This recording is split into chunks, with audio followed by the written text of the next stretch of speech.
Welcome back, everyone. This is Brown Bag Bets, powered by BetSperts. We are your daily dose of quick hit handicapping and sports betting picks. I'm Alex Christensen, and joining me, as always, looking snazzy in that beautiful BetSperts sweatshirt, Mr. Andy Molitor. It's just great. Is that the one that's actually white all the way across? Is that that one's white. I told them make me one with it's white so I can use it on green screen. I should even go lower just so people can see the nice logo. Yes, it is a really good sweater. Special edition. If we want to just talk some sponsors, some WinBet stuff right away, you can still get these. If you do sign up for WinBet, so say, I'll do this right at the beginning. Our sponsor, $500 risk-free bet. It's in a bunch of different states. And you know what? I like the guys over there. I enjoy the win. There's a couple of traders. I know if you guys remember Lindemann from Twitter. He works over there. I'm going to share this right now because Motoy wanted me to take a look at this. This is something I have no opinion on. I can offer you zero help. But if you want to bet on this, I don't know if you can bet on this anywhere else right now. They have College World Series odds. And I know it's small because they're offering so many. So this is College World Series championship odds. You can see Arkansas, Vanderbilt, Mississippi State are favorites at 4, 6, and 10 to 1. But there's like 40 teams. I think it's everybody who is in is listed. So if you wanted to use your free bet on College World Series, I don't know if I would do that. First off, don't do that. Honestly, just bet a game with it. But that is something they're offering right now. So College World Series odds up at WinBet. And yes, we do hope you do support the sponsor. They had FCS championship. We talked about that last week. So it's I know that hats off to them for putting up numbers in these tiny little markets. Yeah, the trading room's fun back there. They're looking at some niche markets like that and putting odds up for it. So good for them. And yes, if you want to sign up and you're in one of the states where you can or will be traveling to, the links are in our pinned tweet on Twitter at BrownBagBets. We won't even talk about basketball yesterday. I don't know. The Warriors just didn't basketball. They didn't basketball at all. That was as easy as Monday night was. It was just as bad last night. Yeah, tennis went well. You bet a couple underdogs and you get one to pop. That's all you need. Make a little cash there.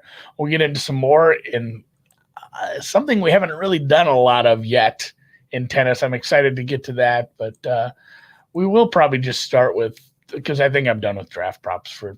If I have anything else, it'll be in a blog I get out today or tomorrow. I think you'll find another one. I think I've put enough money in draft props at this point. I think I'm done with that. I will just be looking for some day 2 stuff after day 1.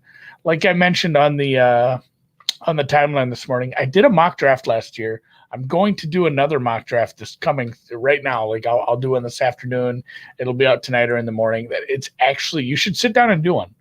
This is like the Charlie Murphy talking about getting beat by Prince in basketball. He's like, you roll up there with your crew. See if you don't get embarrassed, because they can challenge him.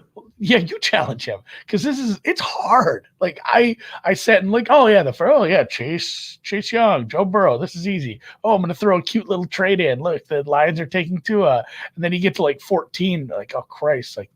This team, what is this team going to do? I used up all the receivers. Like, I don't know what's going on. I goofed up. Like, the tight ends are funny right now. So it's really, you should sit down and just try to do one, just a real remedial one. It's very difficult, and mine sucked. But for the most part, I did have some fun. I nailed a few. So I had Justin Jefferson going to the Eagles.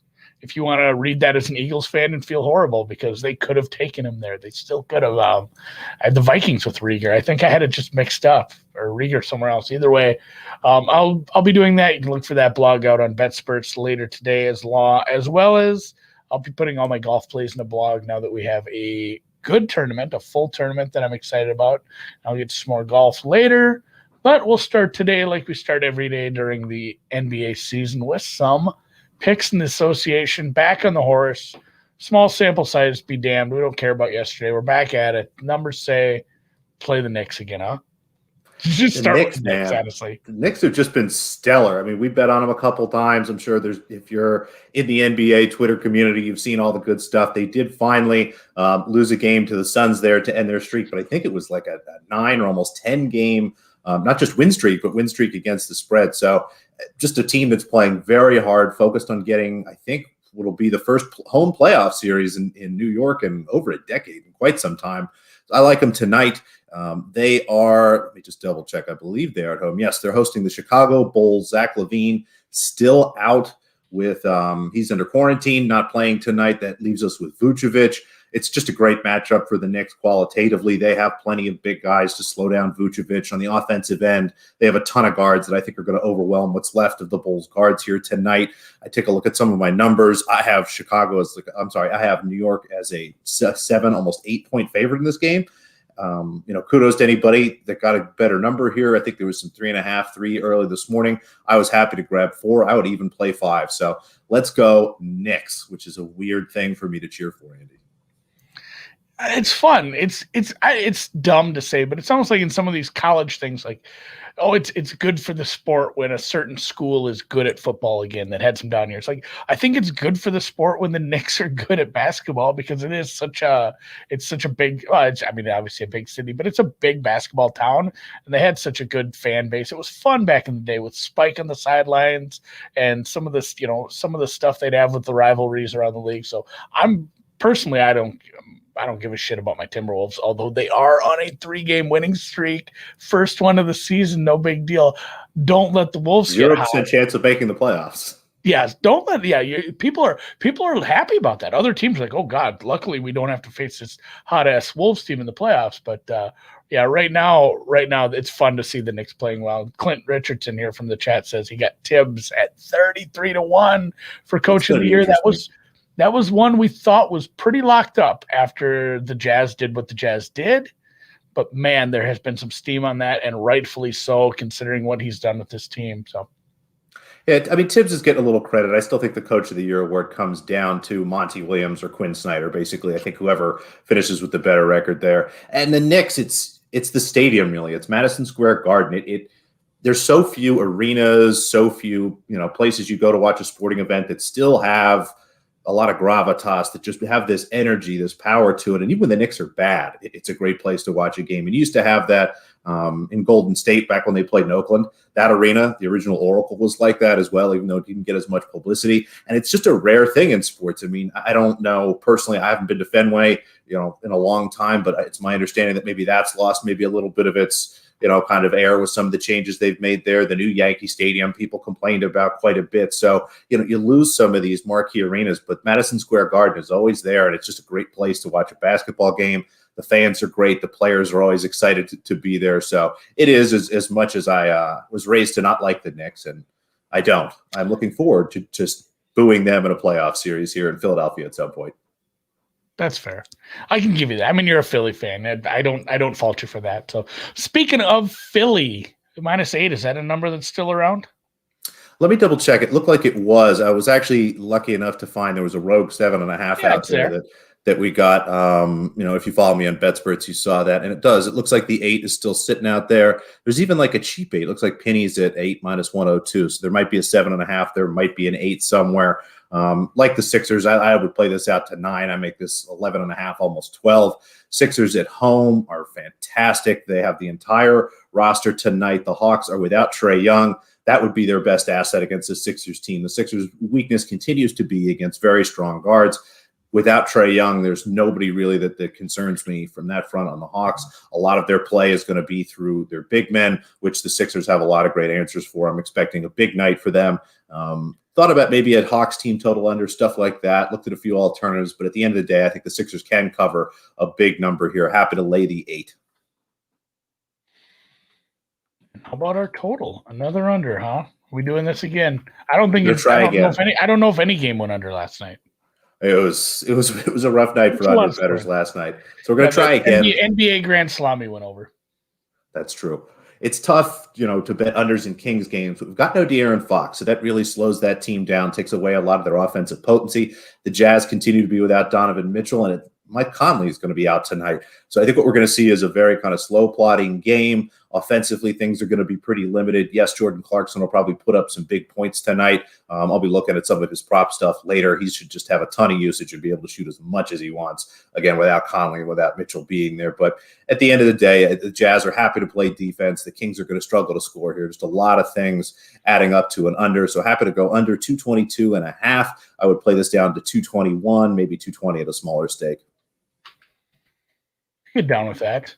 All right, I'm in on the Knicks again. I've bet almost all your Knicks plays. I like that. Like, that's I don't tail everything just because I forget a lot also, but I like playing I just you get that like recency bias, that good feeling from like I always win when I bet on this team, so I'm going to continue to do that. That's not a way you should do things, but I am like I said, golf is tomorrow. Not a stupid tournament like they did with partners where they're going to shoot 30 under. Fun playoff, actually. Like, it wasn't bad on Sunday to watch that, but a normal tournament, so I'm excited about that. I'm starting to finish up my card.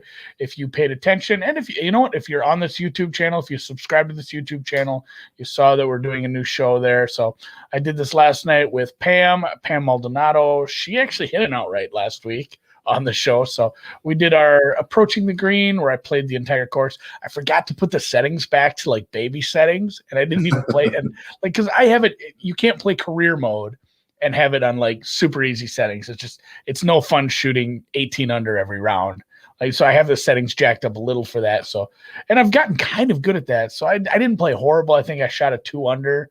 But at the same time, I was trying to break the course record. Padraig Harrington will remain the course record holder at Copperhead. But I had a lot of fun. We went through 16 bets on there. Pam even had a couple bonus ones. And you can check that out right here on the YouTube channel. But for now, I will get into some round one stuff. I never check what time these go off, really, unless there's a huge wave advantage, which I'm not playing a ton of this week, even though we might have some. I'll get into weather later today when I do my blogging, but I did play a few round one matchups already. Adam Hadwin, honestly, all three of these are just fades, really. Sometimes it's a play on a guy, sometimes it's a fade on a guy, sometimes it's a combination of both. Really, probably maybe the middle one's more of a combo, but the Hughes and Hadwin fades are something I'm playing. Hadwin is a downward trajectory kind of guy for his basically career. And Hoffman, somebody I've liked quite a bit lately. I've played on him. So it is a little expensive. So I ended up selling the half stroke. The price was okay on that. So I'm playing Hoffman over Hadwin at the handicap has to be my half stroke. So a tie would be a loss on this one, minus 104. Gooch is somebody, and again, if you did watch last night, Gooch is somebody I bet on in a different sense. In the wild card round of just pick anything you want to bet on, I took him as top Cowboy, which is to say top Oklahoma State player. There's 10 Oklahoma State alumnus. That's a fun market. Yeah, they have these sometimes, but I didn't realize there was 10. And, some of Bo Van Pelt isn't winning that. Like, some of those are just dead numbers, like we did with the College World Series. USC Upstate is wearing that. Yeah. Bo Van Pelt. Yeah. What's his odds for the Derby? I think he's Scott's cousin or something. But either way, Gooch is somebody I like this week. Norn, if you follow any of my golf, I bet against him quite a bit. This is a nice number on him. And then Laird, again, not somebody I love, but a Mackenzie Hughes fade here, somebody I like to bet against just based off numbers. The stats I'm using, some of the stats. And again, we did go over the course a little on the show last night, but it's not a terribly hard course, but it has some terribly hard holes, some hard stretches, and you need to find your way around these fairways nicely to line up your second shots. Par 71 down there in Florida. And like I said, I'll have more golf stuff out later today on the BetSperts app under some of my media. And as I teased before, we're doing something we've never done before. I think. I don't feel like we've given out a tennis outright. So just no, because all the tournaments are always starting by the time we get to the show on Monday. Yeah, I'm going full screen. I'm centering you. I'm going full noops on this. What are we doing? Madrid outrights. I love that's right, you folks. Hit some outrights this year. We're lucky, and we might have another one of these later in the year. We didn't get a chance to do this for Miami, but we've got a tournament. Some of the Masters tournaments or the 1,000 level tournaments, if you will. Tennis is usually a week-to-week thing. They'll start the big tournaments in the middle of the week and play kind of a week and a half. So Madrid starts tomorrow.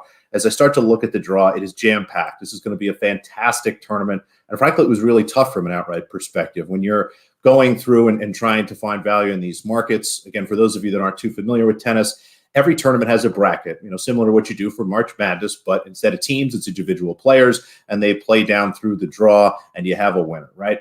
The first quarter of the draw really stacked. You've got Ashley Barty and Iga Swiatek. They're going to play each other in the third round, two of the best players. Swiatek in her first clay tournament after winning the French Open, I believe at the age of 18 or 19. She's less than 20 years old, just really spectacular and someone that's going to win a lot.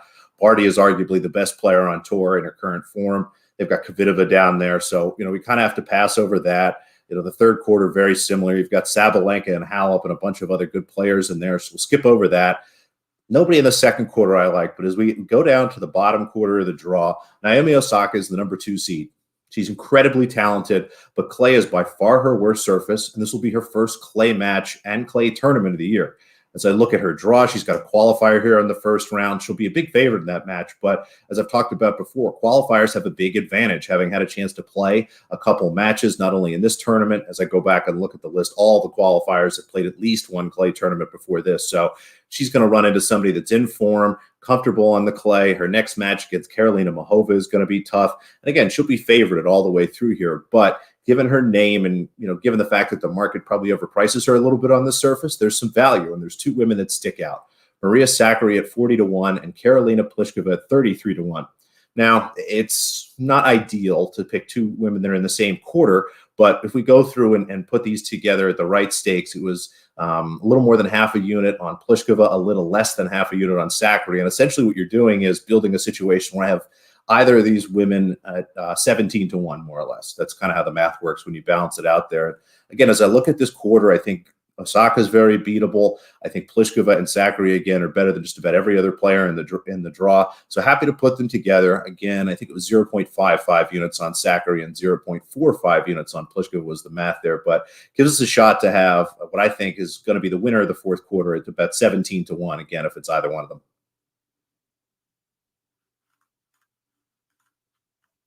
Can't hear you.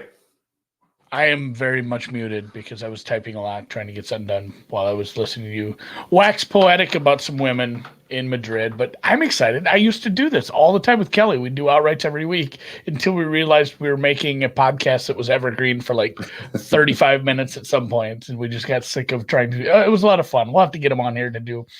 We'll find a time when there is like men's outrights are up, and we can actually, bet them and have some time to bet them because it turns here into for the that French.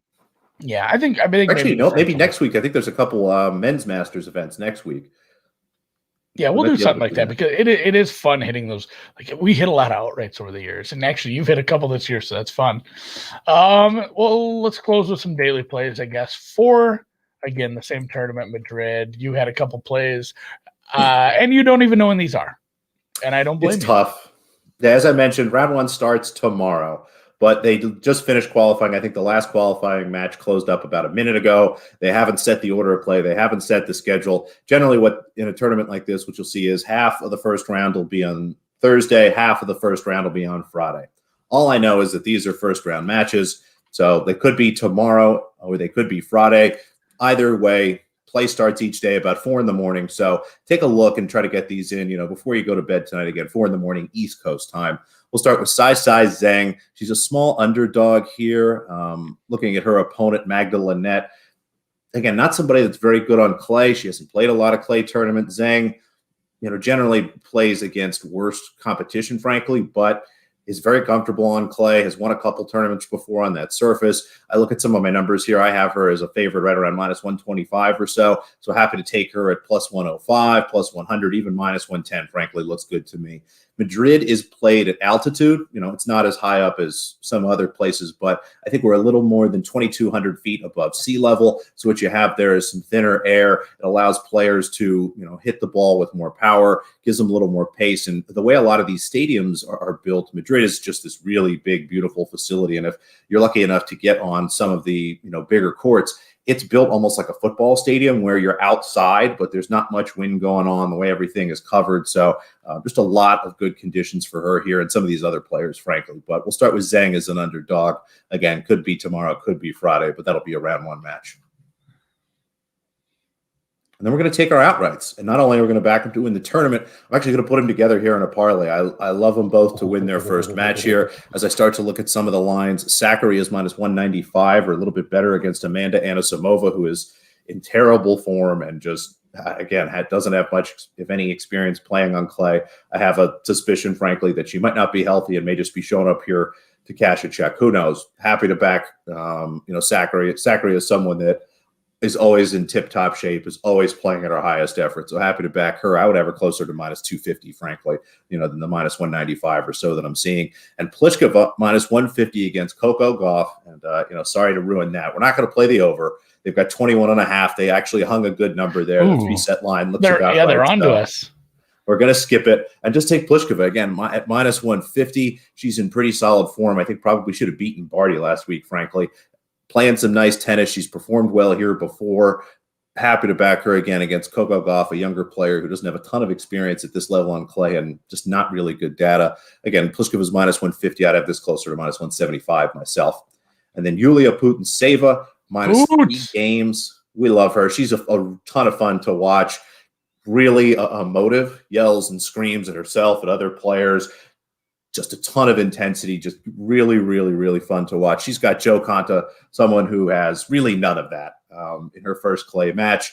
Yes, Jo Konta had a nice run about 2 years ago, but outside of that kind of, frankly, 1 or 2 month outlier, is generally very poor on this surface. And I'm happy to go against her in her first match this year on clay with a player that's had a little bit of time to warm up and who is just going to be bringing 110% of her effort. Happy to lay the 3 games there with her.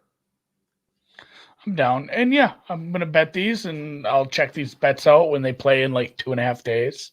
Because that's how you deal with this all the time. When we don't, it's called the OOP. It's not out. We don't have order of play. We don't know what's happening. We don't know any of the schedule, but lines are up and you can bet on these things plenty early. I think it's not a bad plan when it comes to tennis, especially if your numbers are right. So again, thanks for joining us, guys. Thanks for the hang. If you're in the YouTube channel, do hit the thumbs up. I think that's a good thing. It helps us out. So look for my mock later on today and tomorrow. Look for my golf stuff. Look for Alex's tennis to continue. This is a big tournament, Madrid. I would assume you'd have lots of pick. Best of luck to the outrights. I'll be betting those. And yes, if you want to follow along to the new golf show, it does have a new Twitter account, APP The Green. Approaching the Green is too long for a Twitter account, so I abbreviated to the common parlance of golf bettors, APP for approach. So thanks a lot, guys. We'll check you tomorrow.